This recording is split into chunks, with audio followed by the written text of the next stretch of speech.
All right, y'all, UFC 318 tomorrow night in New Orleans, baby. The trilogy bout, hometown hero Dustin Poirier in his farewell fight takes on former champ Max Holloway for the UFC BMF belt. The prelims begin at 8 Eastern, 5 Pacific on ESPN, ESPN Deportes, and ESPN Plus in English and Spanish. With the main card at 10 Eastern, 7 Pacific on pay-per-view. Buy it at espnplus.com/PPV. Ladies and gentlemen, this is the main event of the evening.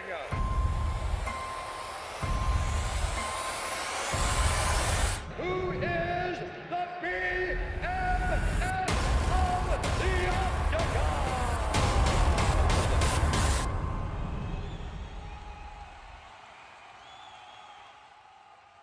All right, y'all. RC and Teddy Atlas now join us to get into, make sure that we know everything we need to know as we get into the fight. UFC 318, Max Holloway versus Dustin Poirier in his final fight. Teddy, I'm coming to you.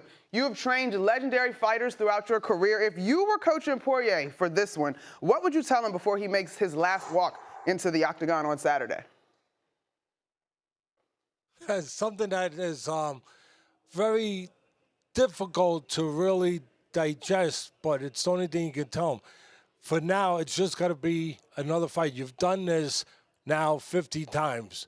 We don't want we know it's your last one. We understand the emotions that are going to be involved. You're at home, all of that, but it's something you've done 50 times, and you've done it very well. You've done it great. Go do it great again. Don't bring in the last fight too much into it, and home and all the emotions and all that. You have enough emotions. You want to contain those emotions. You want to control those emotions. You want as close as possible for it to be just another fight. Ooh. I hear you saying that, Teddy, and even earlier this week, Poirier said basically the same thing in terms of his prep, but like, it's not quite just another fight. But let's get into it. You got Max Holloway, you got Poirier. These guys have fought multiple times at this point. When you look at the striking in this one, do you see an advantage for either guy? Hey, the last fight, when it was, first of all, these guys, that's what they do. They strike. And they couldn't make a bad fight if they tried to make a bad fight because of their styles. Styles make fights. And their styles make conducive to a great fight. I mean, and their temperaments, Ryan, both of you, their temperaments, their attitudes. They want to be the boss. They want to be aggressive. And when you have two guys wanting to be the boss and both trying to be aggressive, you're going to have conflict. And you're going to have a hell of a fight. But that last fight was so close, so close. And what it really comes down to is that both guys want to be aggressive. So if I was talking to Dustin first, hey, put your counterpunching ears on. You know, get into that counterpunching gear. You're a good counterpuncher. Besides being aggressive, look to catch him coming. You know that he will come to you. You know that he will give up his reach. You know that he will be right in front of you. So look to make him miss, make him pay. And of course, the way Max gets it done, he gets it done by fight. I would hate to be one of those punch number guys that have to hit those buttons to count punches because my fingers would be numb with Max. They would fall right. I would need an Iceman to ice my fingers because that's how many darn punches that man throws. Good. Power. Dustin is the power guy. And of course, Max is the quantity guy. Got it. All right. Well, volume. On that note, RC, Max currently is the BMF title holder, right? He's already a champion. And to challenge for that title speaks to the type of fighter that you are. What are you expecting from these two guys? Well, here's what's crazy, right? So Dustin and Justin Gaethje fought for the BMF title. It was a head kick in the second round. Justin Gaethje put Dustin out. And then we had one of the epic knockouts in UFC history when Max Holloway points to the middle of the octagon. He and Justin go toe-to-toe. And with 1 second, he lands an overhand right. And he drops Justin Gaethje on his face. But since then, we've seen both of them face two greats. We saw Dustin Poirier face Islam Makhachev and take him into a decision. And then we saw Max Holloway Holloway, for the first time in his career, be knocked out by Ilia Topuria. So that's why this fight is interesting. We have two future UFC Hall of Famers in Dustin Poirier's retirement fight right down the road in the NO, and you can bet I'm going to be on ground level to see it.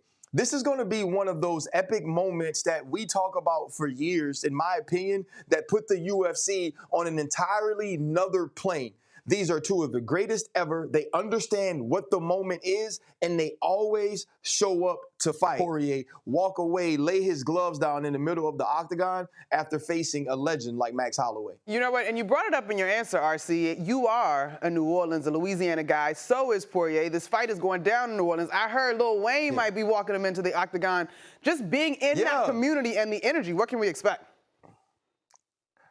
Man, I'm just so excited, right? We haven't had one of these in New Orleans, and I think this is such an area that loves mixed martial arts. It loves the UFC. And then, Weezy coming back to walk out Dustin Poirier. I saw he had the 318, which is the Lafayette area code on a New Orleans Saints jersey. People are celebrating Dustin Poirier as the hometown hero he is. And so he's going to want to give them a show. So it's going to be second lines, it's going to be beignets, it's going to be jambalayas and gumbo, and hopefully it's going to be a win for Dustin Poirier as he walks away from the octagon. All right, I'm coming back to you, Teddy, because we've now talked about Poirier's approach, needing to treat this like just a regular fight, even though it is a very important ceremonial moment in his career. We talked about it being in New Orleans. We talked about a little bit of the history that these guys already share. What will this one come down to in your observation, Teddy? It's going to come down to, I said quantity, volume. Ryan said volume. It's going to come down to the busier fighter versus the fighter with the power. It's going to come down to Max Holloway, who throws a zillion punches. My grandson would say that Papa, he throws godzillion punches. And that's what he does. He's always moving his hands, always coming forward as he's moving them. Yeah. But you know what? In my business, and the way that it's quantified, the real criterion is that power, it trumps the quantity. It trumps the volume. In other words, you could land 5 jabs, but somebody else lands a big left hand or a big right hook, and that makes up for the 5 jabs. That puts them ahead because that is the power point. In other words, who does the most damage? What are the most damaging punches, the most telling punches? And in that area, that favors Poirier, the hometown kid. So I see Dustin being ahead.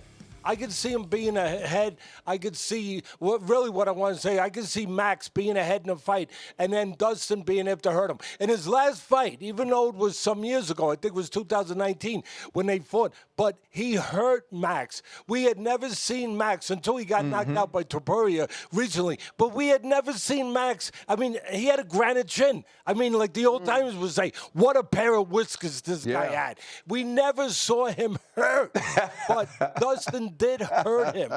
He did hurt him in that fight. And really, that's what won it for him. Because the busier guy, again, was Max Holloway per what he does. But the power made up for the volume. So I see the same thing. I see Max Holloway, the volume. I see him coming forward. I see him being ahead in the fight.